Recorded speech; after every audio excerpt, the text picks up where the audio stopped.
उसके बाद वो जंगल एक बार फिर से सुमन की चीखों से गूंज उठा।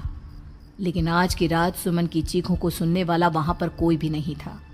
अगर वहां पर कोई मौजूद था तो बस हरिया, जो कि अब एक भेड़िए में बदल चुका था। सुमन के बालों को पकड़कर घसीटते हुए वो जंगल के बीचों बीच एक जगह पर ले जा रहा था। अगली सुबह गांव में। अरे भाई, पता नहीं क्या बात है, अपने गांव का हरिया किसान और उसकी पत्नी सुमन दोनों गायब हैं। दोनों का कोई अता पता नहीं। अरे कैसी बातें कर रहे हो भाई, ये कब हुआ है? अरे पूरे गांव में खबर फैली पड़ी है। कल रात को दोनों खेत की तरफ जा रहे थे, लेकिन लौटकर आए ही नहीं। तो हो सकता है अपने खेत पर होंगे। पूरा गांव ढूंढ कर आया है भाई। जानते हो क्या मिला वहां पर? क्या हुआ भाई? क्या मिला? बताओ हमें क्या मिला? अरे हरिया की पत्नी सुमन के कपड़े पड़े हुए थे। शरीर का एक एक कपड़ा फटा हुआ झोपड़ी के बाहर पड़ा था, लेकिन दोनों पति पत्नी का कोई पता ठिकाना नहीं था।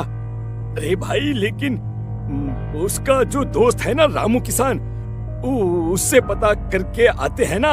अब तक तो दोनों साथ ही खेत पर जाया करते थे।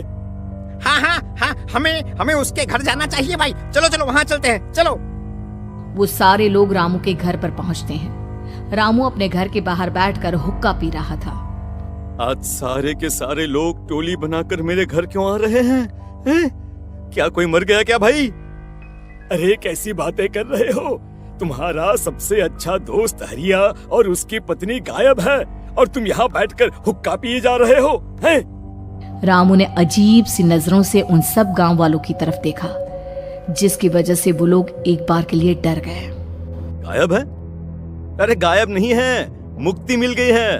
उन दोनों को मुक्ति मिली है। इस दुनिया में आकर हर इंसान पाप करता है और उसे उसके पापों के लिए मुक्ति मिलना बहुत जरूरी है। अरे ये कैसी बहकी बहकी बातें कर रहे हो भाई, हैं? और इसका चेहरा अजीब सा क्यों लग रहा है? लगता है दोस्त के मरने का गम बैठ गया है। पागल हो गया है शायद ये पागल।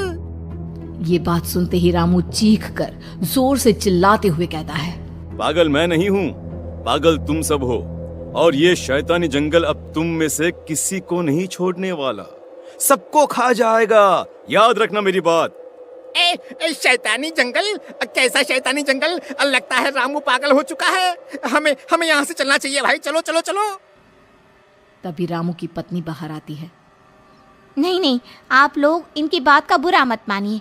2 दिन पहले हरिया के साथ खेत पर गए थे। जब से वहाँ से आए हैं तब से ऐसी ही बातें कर रहे हैं। भगवान जाने ऐसा क्या देख लिया उन्होंने, खेत में कुछ भी बड़बड़ाते रहते हैं। लेकिन गांव के लोगों ने कमला की कोई बात नहीं सुनी और वो सब वहां से चले गए। रात अब धीरे धीरे ढलने लगी थी। तभी अचानक किसी ने धीमी सी आवाज में रामू को पुकारा। रामू, आ जाओ, मैं तुम्हारा इंतजार कर रहा हूँ। और सुनो, अपनी पत्नी को साथ लेकर आना, नहीं तो काम अधूरा रह जाएगा।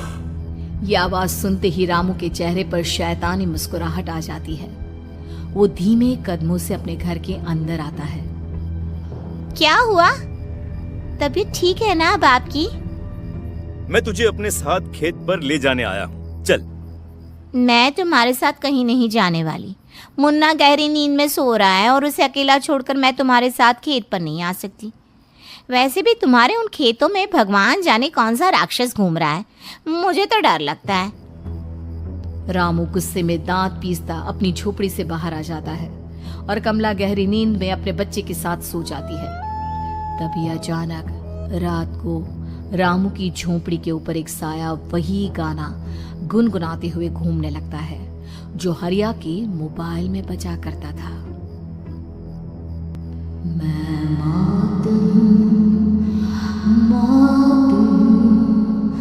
मौत जो पसरी है चारों ओर, जो आएगी कहीं से भी निगल जाएगी सबको।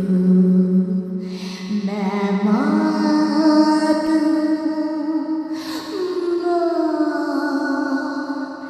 अब मैं छोड़ूंगी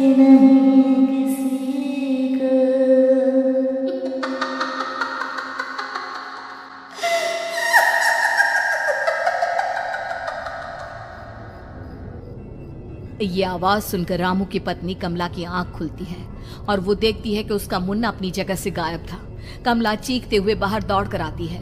वहां पर उसने देखा कि रामू ने अपने बच्चे को झोपड़ी के बाहर एक पेड़ से उल्टा लटकाया हुआ था और उसका बच्चा चीख चीख कर रो रहा था। वहीं दूसरी तरफ एक साया बच्चे के ठीक नीचे आग जलाकर उसके चारों तरफ हैवानों की तरफ नाच रहा था। छोड़ दो मेरे बच्चे को। अरे क्या कर रहे हो तुम? शर्म नहीं आती तुम्हें अपने ही बच्चे को इस तरह मौत के हवाले करते हुए? अपना बच्चा? किसने कहा ये मेरा बच्चा है? अरे ये तो उस रामू की औलाद है, इस गांव के किसान रामू की, और मेरी दुश्मनी इस गांव के हर इंसान के साथ है। क्या कैसी बात कर रहे हो तुम? और ये औरत कौन है? ये मेरे बच्चे को खा जाएगी। तभी अचानक से उस साया ने एक बेहद खतरनाक दिखने वाली औरत का रूप ले लिया और उसकी आंखों से आग निकल रही थी। सही पहचाना तूने, मैं तेरे बच्चे को खा जाऊंगी। अगर तू अपनी इस हैवान पति रामू के साथ जंगल नहीं आई तो मैं तेरे बच्चे को खा जाऊंगी। लेकिन क्यों? आखिर क्या चाहती हो तुम मुझसे? मुझे जंगल क्यों ले जाना चाहती हो? औरत बुरी तरह से ठहाके मार मार कर जोर जोर से हंसने लगी और साथ में रामू भी। ये तो तुझे वहाँ चलने के बाद ही पता चलेगा ना। अगर तू नहीं आई तो थोड़ी देर में तेरा ये बच्चा आग में जलकर मर जाएगा। चल जल्दी। नहीं नहीं, मेरे बच्चे को छोड़ दो। तुम जहाँ कहोगे मैं तुम्हारे साथ चलने के लिए तैयार हूँ। और उसके बाद उस बच्चे को झोपड़ी में लिटाकर आगे आगे वो साया चल रहा था और उसके पीछे पीछे रामू अपनी पत्नी के बाल पकड़कर उसे घसीटते हुए जंगल की तरफ ले गया। जंगल में जाने के बाद, कितनी खूबसूरत हो तुम। आज की रात बस तुम और मैं एक दूसरे के साथ रहेंगे। मुझे तुमसे बहुत डर लग रहा है। तुम्हें क्या हो गया है? तुम तो बिल्कुल ठीक थे। वो होगा जो हमारे बीच होना चाहिए। तो आओ आओ, अपने आप को मेरे हवाले कर दो। कमला ने डर की वजह से अपनी दोनों आंखें कसकर बंद कर ली थी।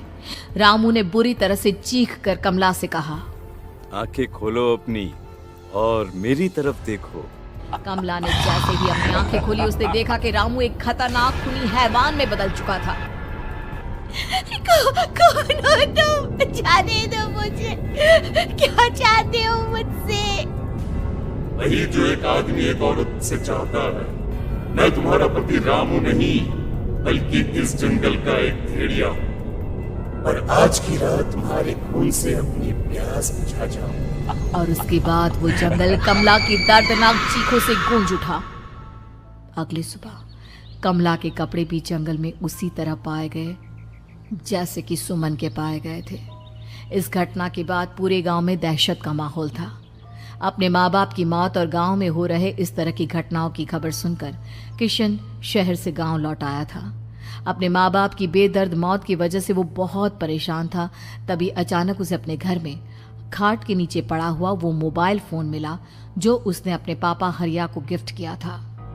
अरे कितने प्यार से पापा के लिए मोबाइल फोन लेकर आया था। इसे एक दिन भी काम में नहीं ले पाए। और आखिर कौन है जो गांव में इस तरह की हत्याएं कर रहा है? क्या है इन सब के पीछे? क्या है? मुझे पता करना ही होगा, वरना एक दिन पूरा का पूरा गांव खाली हो जाएगा। इस गांव में एक भी जिंदा इंसान नहीं बचेगा।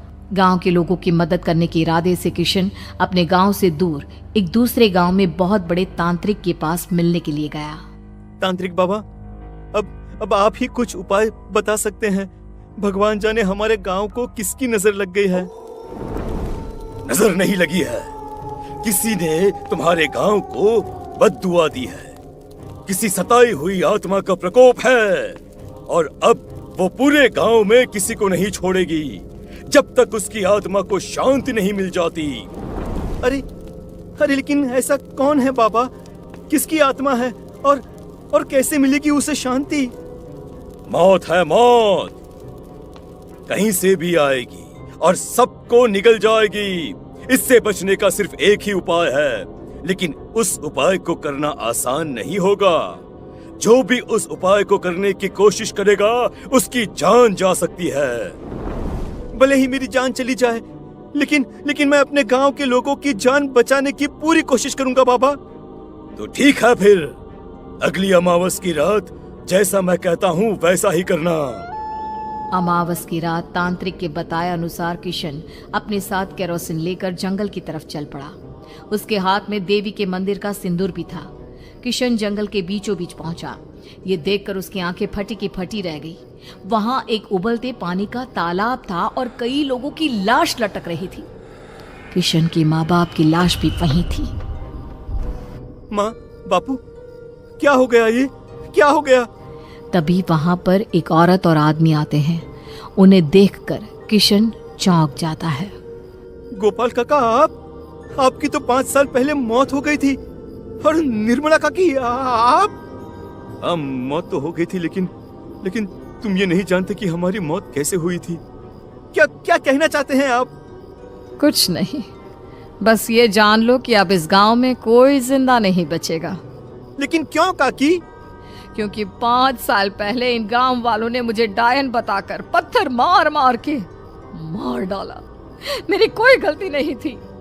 गांव का एक बच्चा क्या लापता हुआ, सारा इल्जाम मेरी पत्नी पे डाल दिया। और जब मैंने निर्मला की जान बचाने की कोशिश की तो मुझे भी मार डाला।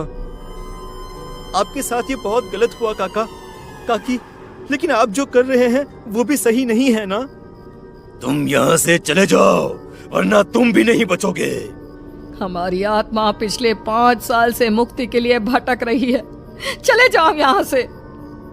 मौका देखकर किशन सिंदूर उन दोनों के ऊपर डाल देता है। उनका शरीर जलने लगता है और वो भयानक तरीके से चिल्लाने लगते हैं। अगले ही पल किशन उनके ऊपर केरोसिन डाल देता है और वो दोनों जल जाते हैं। किशन अपने माँ बाप और दूसरी लाशों का अंतिम संस्कार करवाता है और अपने घर लौट आता है। लेकिन वो अभी भी इस बात से अनजान है कि मोबाइल अभी भी बज रहा था। मैं मौत हूँ।